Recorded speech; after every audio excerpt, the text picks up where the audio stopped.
All right, YouTube, how you doing? Welcome back to the channel. It is Saturday, April 26th. We got 4 NBA playoff games on today. We are on the go, so we have a road video here in which we're just going to give 3 of our favorite picks of the day. But make sure to keep an eye down on the pinned comment in case we do add anything or throw anything else in there. Keep an eye on the pinned comment. It'll also let you know what I'm rolling with if you miss what I say in today's video. Absolutely free down in the pinned comment. But like I said, we're not going through each and every game. We do that when we are at home. We are on the road, so a little bit of a hybrid version of the vid. But let's go ahead and recap yesterday. We have a 2-0 night. My Boston Celtics don't get it done. We did not roll with them, but that was a heartbreaking loss. But that's for another video, all right? But we had Derek White over 4.5 assists. That cashes. And the Lakers Timberwolves over 205.5. I loved that look. I got a little worrisome when I saw like half of social media on it, but still, that one comes through there as well. Minus 110 over on ESPN. So a nice little 2-0 night yesterday. Let's see if we can kind of parlay some of that momentum into tonight. Hit that like button, hit that subscribe button. We got play number 1, and we mentioned that Lakers and Timberwolves over. We're looking at another over today. I like the Heat and the Cavs over 212.5. Now, we'll start with like sort of the bad news side of this thing. These two games have blown this number away, right? And the totals have been 216 and 213 in both of those games. Why are we leaving the odds down there? I'm sure eventually we will see a little bit lower scoring game, better defense being played because the Cavs have good defense, Miami has a good defense. Haven't fully seen either one truly come out. I mean, Cavs defense in game 1 looked good. You can also say Miami didn't look all that great offensively, but either way, the Cavs have scored 121 in both those games. So Miami's defense sure as hell has not shown up whatsoever. But I don't necessarily think that today needs to be the day. And even if we do see somewhat of a defensive game here, we can still get over this number. These two teams, dating back to almost 2 years ago, their last 10 times meeting, they've gone over the number in 8 of their last 10. And some of those numbers were 225s, 223s. Listen to the recent games, and we'll just do this year, right? Including these playoff games: 121 to 112, 121 to 100, 112 to 107, 126 to 106, 122 to 113. Those are their 5 meetings this year, including the games they've played in the playoffs. They've soared over this number. So again, starting with the bad, at some point the other shoe will drop and both defenses will show up. But even if they do, I think at least Cavs offense, and even you could say some of those guys on Miami could have huge games in which the momentum kind of leans, I guess, towards the offensive end, even though big stops are happening at big points in the game. I still think we see kind of a constant flow. So, because I'm all over this today, it's going to be like an 86 to 80 game. But I don't care. I like the over. I think that it's a number just a little bit too low. If this was at like 217.5, that's 5 points. I'd kind of be second guessing, but at 212.5, I just can't deny it. And can't look past it. Now we do have some injuries to note on the Miami side. Love and Rozier out, and then Darius Garland listed as questionable. I don't necessarily mind the Darius Garland. If he doesn't go, I think that there's enough scorers on the team. I think Mobley might step up. Obviously, you have Donovan Mitchell as well, so I'm not all that concerned with him not playing.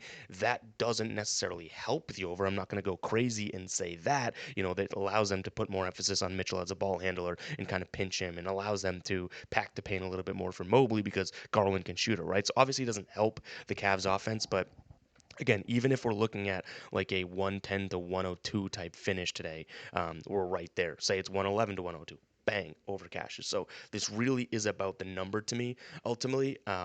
But yeah, I expect if the over hits here, I don't think I'll be looking at the over again. I say that now, but I don't think I'll be looking at the over again in game 4 because at some point these defenses will show up. I just haven't really even seen like the beginning of that happening. So I'd be shocked to kind of see it happen here. Now it is in Miami, and you might be thinking, well, what if the Miami defense plays a lot better, there? And I would say that, yeah, obviously coming home, being down 2-0, they're probably going to say, hey, let's punch them in the mouth. They're going to need to score to do that, but on the season here, Miami has hit the over in 61% of their home games. Cleveland on the road, 63.4. So even the situation in terms of road home kind of speaks to an over here. So yeah, Miami, Cleveland over 212.5 is play number 1. Play 2, we move it to the OKC and Memphis game, and I like an under here. I like Scottie Pippen Jr. under 14.5 points. Ja Morant left last game. He's questionable here. If Ja Morant plays, I love this even more. But even without Ja Morant, we'll talk about some numbers. I still do like this. So with no Ja Morant this year, we saw him hit The over in just 13 games, so it was at 27. Quick math there. 27 of 30 games, he stayed under this line. Now you might look at it and say, "Ooh, but Ev, the last 5 games he's gone over without Ja Morant." Yeah, that's a little worrisome. I mean, he had a huge game last game against this Thunder squad, right? But some of these numbers that we're seeing, so back when Ja Morant wasn't playing in late March and early April, right? He shot 50% from the field. These are the last 5 games. 50% from the field, 50% from the field, 88% from the field. 67% from the field, 41% from the field. That's a little bit more normal, right? But you can also look at these numbers, right? 67% from three, 60% from three, 100% from three, 75% from three. Like, do we really think Scottie Pippen Jr. is going to be shooting against a defensive team here in OKC in the playoffs? You really think that we're going to see Scottie Pippen Jr. be shooting like that? And also throw in the situation of this game, right? OKC wins the 2 games at home.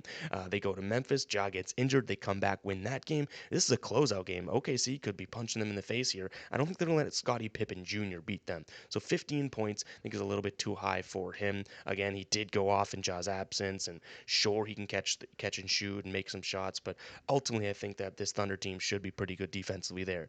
Scottie Pippen Jr.'s assist, I don't mind that. I don't mind him dishing the ball or having a lot more usage today. I just don't see the points coming against a very good defense.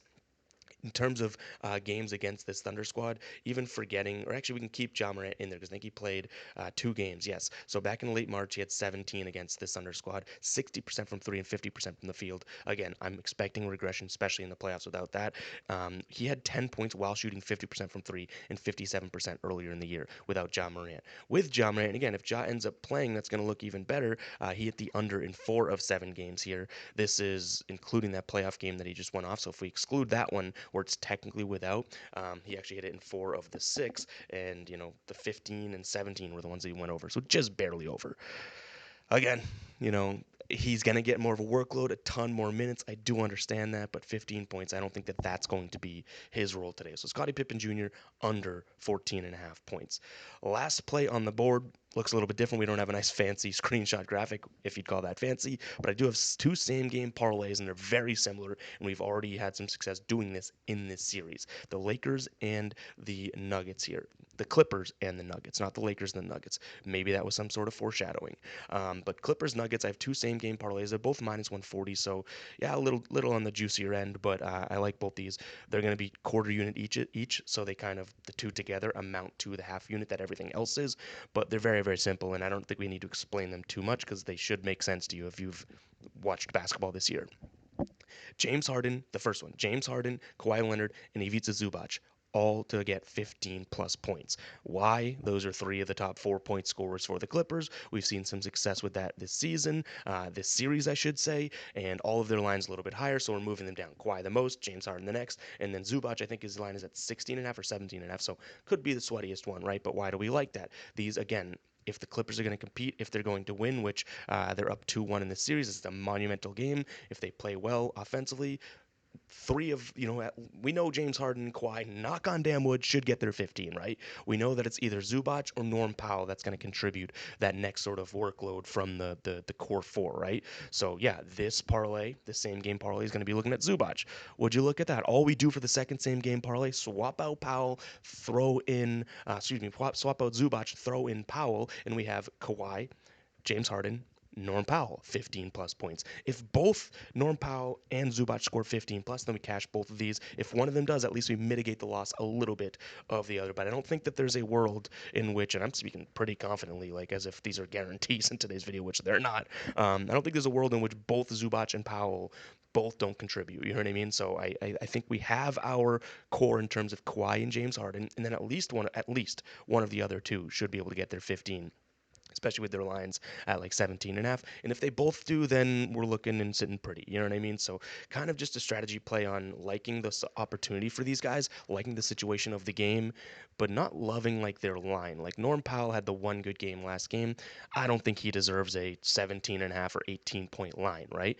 14.5, which would be the 15 plus, makes a little bit more sense to me. Same thing for Zubac with 16.5, 17.5. It's like, sure, but he's had 16 already in this series, which wouldn't cash, either of those lines. But the 15 pulling it down a little bit, I do think that we could see something there. So again, it's kind of massaging the numbers and using Harden and Kawhi to make the odds make sense in a sense for either one or both of those guys to score a little bit less than their line today. It doesn't mean I like their unders, so it's not me saying, oh, Powell 18.5, no way, or Zubac 16.5, no way. That's not what I'm saying. It's more so what I feel a little bit safer with is that number at 15.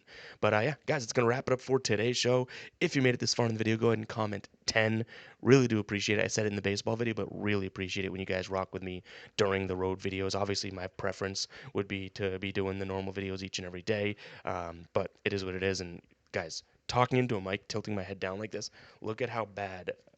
More chins, more wins. That's all I'll say. More chins, more wins.